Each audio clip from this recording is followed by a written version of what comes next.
আমাদের প্রাণ প্রিয় আমাদের অঙ্গের মুসলমানদের অঙ্গের যা জন্মের পর থেকে সেই ফিলিস্তিনের মুসলমানরা আজ পর্যন্ত মার খাচ্ছে আর মার খাচ্ছে। প্রিয়তা হুজুরতা আমাদের পূর্বরা কি বলে গেছেন যে ইসরায়েল যে লুখা যে বাহিনী আমাদের এই তাদের পয়সা দেওয়া আমাদের কোকাকোলা পেপসি সিগারেট এই তাদের পণ্যের দেওয়া টাকা পয়সা দিয়ে আমাদের মুসলমানদের রক্ত কাটছে। আমরা সকলেই অঙ্গীকার করবো আজ থেকে প্রত্যেকটা মুসলমান এই পেপসি কোকাকোলা ইসরায়েলের পণ্য হারাম ঘোষণা করবো।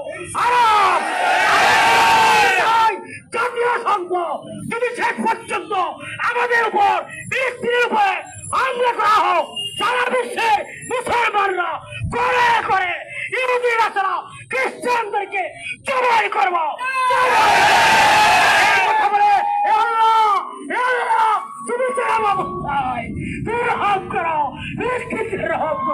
এই কথা বলে শেষ করলাম। আসসালামু আলাইকুম রহমতুল্লাহ। সম্মানিত হুজুর জনতা, এই মুহূর্তে বক্তব্য নিয়ে আসছেন বাংলাদেশ জামাতে ইসলামী। আজকে গান্ধী শক্তি, ইহুদি শক্তি, খ্রিস্টান শক্তি মুসলমানদের রক্ত গলায় উঠে উঠেছে। আজকে তাদেরকে আমরা বক্তব্য করতে বলতে চাই, আপনারা